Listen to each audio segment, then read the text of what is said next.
low quality. The rest of you won't let you do it. It's a long struggle to get there, but once you do it, you say, no, the cost is too high. I'm not going to trade. Like the hadith say, you go out every morning and there's trade, your character is being traded and your spiritual self is being traded, and you just won't do it. Something won't let you do it. It takes a while. The white man don't think that's possible. And when we say the white man, we just mean the system. We don't mean physically white people. Physically white people almost have it worse than we do. Yeah, they white used to mean big privilege. It still has privileges. But jobs, status, and the poor white man, the middle class white man, lower middle class white man, dog, they doing him bad. Every movie, the niggas run away with all the white women. Don't they? Star Wars, I don't care which it is. The Mountain Between Us, I don't know, I haven't seen them all. But the niggas, that's just what the white man didn't want. I mean, the low quality white man, the human being, it's okay, but the standard white man still don't like that. And they rub it in his face. Right? They rubbing it in his face. We have to get to him and tell him what they're doing to him, so he shoot at the one that's doing it, not at us. That's part of it. We got to tell them the truth. It ain't us, it's your boss man. We don't control no Hollywood. He turning everybody funny because that's what he doing. He after you. You are the target. Like the Negro was a target, they already down him. He down, out for the count. The Negro is out for the count. There's no movement, there's no organization inside the black community that even trying to do. There is no speakers, there is no nothing. Unless you go get Jesse Jackson, go get Sharp, who else some of them people do is Negroes. They don't exist in our neighborhood. All the stars, there's a few of them, even the stars in Hollywood, they're not American Negroes anymore. They're African Negroes. The people that's directing and trying to direct is not Denzel Washington, it's Ooga Booga, what's the name, somebody, the brothers. I mean, we like them, they are homeboys, but they're the only ones, the immigrant African is just like the immigrant anybody. He comes and looks at it like the Negro looks at America, they did us wrong, and he'll sit there all day talking about how bad they did it. And the immigrant come, and he said, whatever's going on here, this is great. Because back home, you get out there trying to catch a bucket of gasoline, and you'll burn up, like in Nigeria and all that, people trying to steal gasoline and they burning it, or life is still a super challenge back home. They come here, it's like being blind. All they see is opportunity. You see what I mean? The other exists. Now, their children, they come up, now they're African American. They're a little different. You can look at the children now. The children are more African American than they are African. What is it? That immigrant flavor wears off. It wears off. They get in it, and then pretty soon, they're not optimistic as they used to be because the police have stopped them. And where you going? Well, I'm an immigrant. Well, you a nigger. I'm not a nigger. Hell, you look like one to me. Look at this thing. It's this poster. It says nigger. That's you. Is that you? Yeah, that's me. Well, nigger. You a nigger. talking about, I'm an immigrant and not a nigger. You may be an immigrant, but you are an immigrant nigger. Don't you never forget that. And pretty soon, they mad too. And they begin to think. You know, it's interesting you saying that, because there's word now that the Ethiopians here have like become hardened. You know, they have gangs, and they're filling up the penitentiaries. Yeah. You know, and they're taking on that identity that they had put on us. Yeah. And you know, it's deep. Yeah, the older ones that got all that spot down there on you, they got that stuff, but the younger ones. The children, no, they acting just like the. Just like niggas. Just Ethiopian niggas. Right, that's exactly what's happening. And the older ones won't marry hardly no general Negro, but the younger ones, they just right there in with everybody. This is America. That's what's happening. That's what happens to people. That's one of the reasons we're going to close. We have to pick up our pace a little bit, because we trust in a lot of this all going to come out just the way we think it is, and hope and make dua about. But I go back to the statistic that is more plastic in the ocean than it is fish. I just, you know, I know it's true, but in a way I don't believe that. Somebody, there's more plastic in the ocean than fish. Although you see pictures way out in the beautiful ocean on islands, all that plastic stuck on all the trees and everything. It's true. So we got our work to do. The last thing is Islamic revival.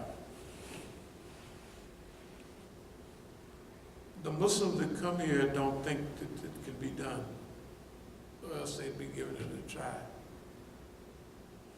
So this is a super mission. The same way the Negroes went to the penitentiaries and then start waking up a little with Islam. It's not only Ethiopians, Eritreans, all of them, they're going to remember something.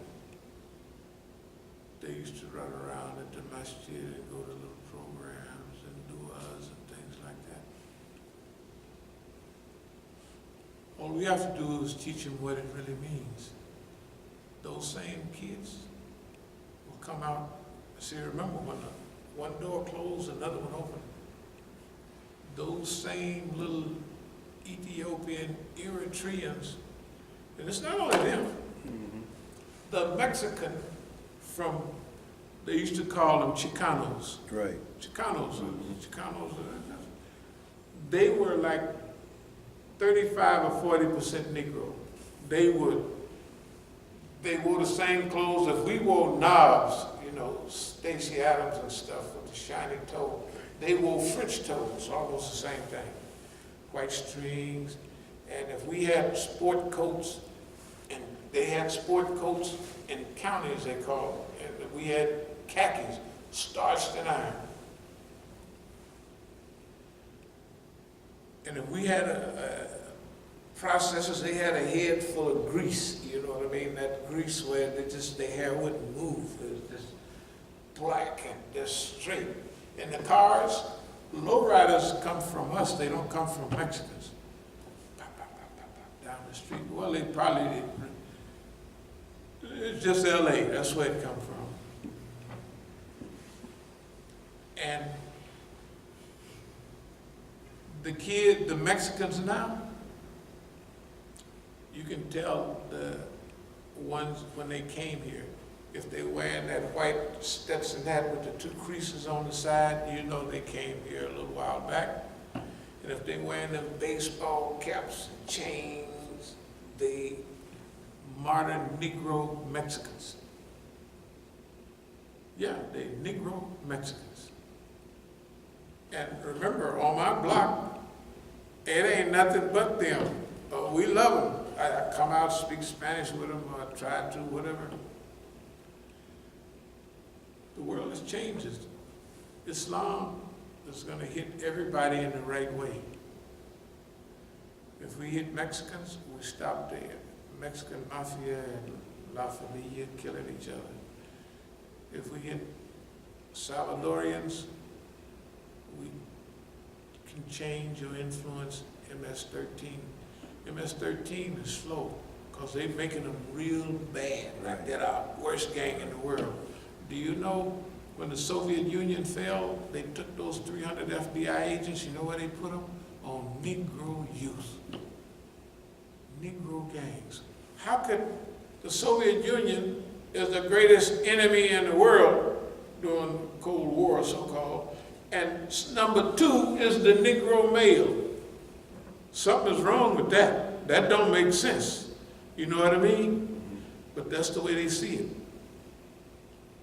Everybody that they consider a threat, those are the same people we're going to try to enhance and improve. If it can happen to us, it could happen to them. So we're living in a good time, not only a good time, but the best time. Thank y'all very much for paying attention. As-salamu alaykum wa rahmatullahi wa barakatuh. You got a question? Yeah, someone asked a question. They said, what is the Iranian civilian population beef with their government? I saw them protesting at Freedom Plaza and was wondering why they were there. What is the Iranian? Yeah, what is the Iranian civilian population's beef with their government? Okay. They had a demonstration at Freedom Plaza. They have different Iranians. Well, if what he's talking about, I heard on the radio that Mujahideen cop was down at Freedom Plaza. Yeah, that's Munafiqeen right, cop. Munafiqeen cop. Yeah, right. that's what they're. Look, if you think Brother Ooga Booga could take over America and run it, Mujahideen cop was helping Saddam, Rajavi, and Miriam. That was it. Rajavi married Miriam, this lady, without even a period of iddah. You know, he just was married to this guy, and he said, I want her for a wife. Anyway, they got Miriam hangs out now with Saudi Arabia, the United States of America. The Munafiqeen are supporters of America. Pompeo and all of them. Bolton. Pompeo's speech, one of them was written by Munafiqeen. You could tell. So, the people here, the Iranians here don't have no beef. The general population of Iranians here, when they have elections, they vote in the elections here. They have voting places for the people that are here to vote. So you can't pay attention to Munafiqeen. Mujahideen Khalq, they couldn't, when you hear bombings there, they're the arm of Israelis. When you have bombs go off, they train, I tell you, it's a good article, it's 2010. In Nevada, the U.S. was training Mujahideen Khalq. Was training them. They trained them to use marine bombs on all the Iranian scientists that were getting blown up, all the people that were getting shot in 2009, the poor little girl, you see her bleeding up, all those people. When all the killing goes on in Iran, it's not the police, it's the Mujahideen Khalq. They have the same principle, either snipers or motorcycles. See, in the traffic in Iran, if you get in a car, you finish. You shoot somebody, you can't go nowhere. But So they have the driver on the motorbike, and then they have the shooter. That's their policy. A marine bomb is a marine bomb. It blows in. It's the ships. It blows in. Those cars that were scientists, Iranian scientists in the nuclear field, were all blown in. They got them from the United States. The United States continues to help them. They rely on them. They have a symbiotic relationship. They love each other. But they have no consequence in Iran itself. Iran is a country of over 80 million people, and I would say they have the direct support of 35 or 40 million people and probably only a few discontents, and the discontents would be amongst the rich. But I've been to Iran 20, 30 times, I didn't even forget. I don't know, one passport, I got at least 10 visits. Iran is the safest country in the Middle East, or in that part of the world. Technically, it's in Asia, not the Middle East. Iran is safe. You feel safe when you go out. I can go out at 12 at night. There's no traffic in the street, and I can take my walk and everything. And it ain't nothing, no assaults, no nothing, you know. And that's the environment in Iran. Iran has to be careful, not careful. It has to watch from internal subversion, you know, like the people who are